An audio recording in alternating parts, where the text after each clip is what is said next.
Saudari dan saudara yang terkasih di dalam Kristus, saya pernah membaca sebuah tulisan yang mengatakan begini. Banyak orang Indonesia ini lebih takut sakit daripada lebih takut sehat. Jadi orang Indonesia kalau sakit dia akan gelagapan.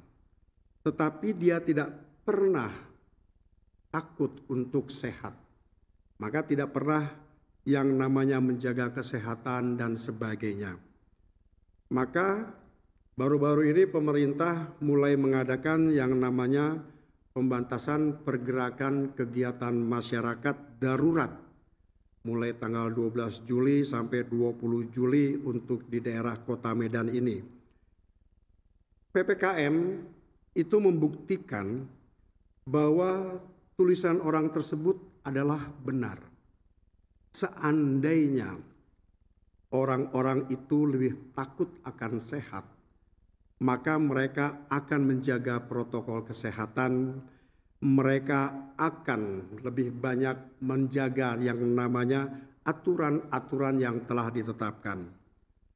Namun sekarang ini orang lebih heboh untuk memborong vitamin, orang lebih heboh untuk memborong susu, orang lebih heboh untuk memborong oksigen, dan lain-lain daripada harus mengikuti apa yang disebut dengan protokol kesehatan.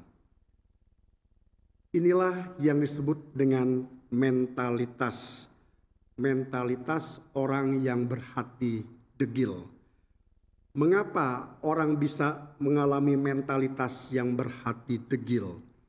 Karena mereka merasa bahwa apa yang dilakukan oleh orang lain itu tidak lebih baik daripada apa yang menjadi pikirannya sendiri.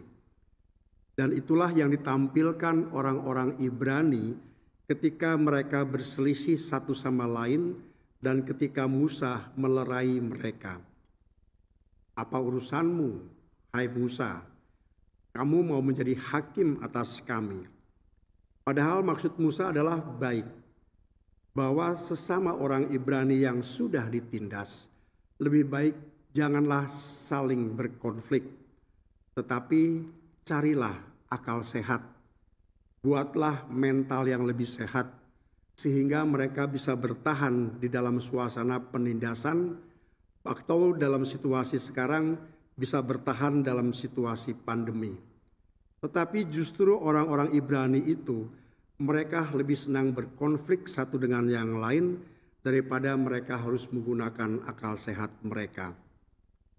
Dan hal yang sama juga yang didapatkan oleh Yesus terhadap kota-kota yang disebut Korazim dan kota Tirus dan Sidon, termasuk Kapernaum di dalamnya. Di kota-kota itu sebetulnya Yesus telah begitu banyak berbuat hal yang baik.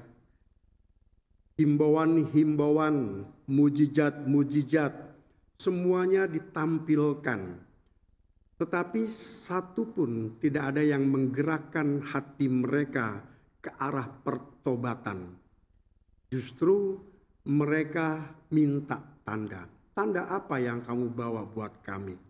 Padahal begitu banyak tanda yang diberikan oleh Yesus kepada kota-kota tersebut. Di sini ada kekecewaan dari Yesus betapa kedegilan hati itu sungguh membuat manusia tertutup mata batinnya, tertutup mata hatinya, tertutup mata jiwanya. Seolah-olah tidak ada hal yang baik yang dibuat oleh Allah. Seolah-olah segala sesuatu yang dibuat oleh Allah itu adalah kewajiban Allah dan kami tidak perlu berterima kasih untuk itu semua.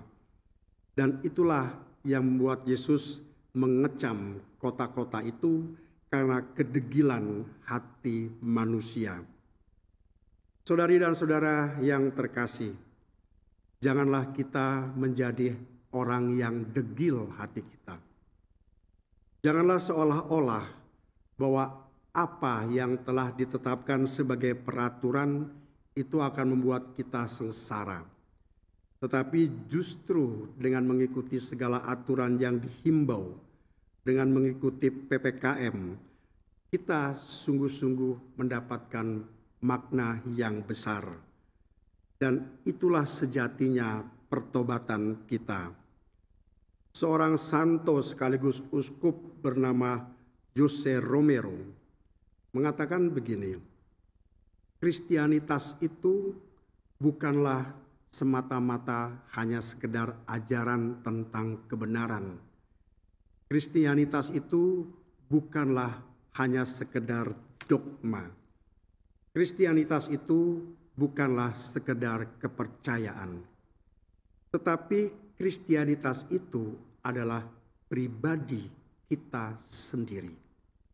Kristianitas itu adalah pribadi yang memancarkan sukacita. Kristianitas itu adalah pribadi yang memancarkan cinta.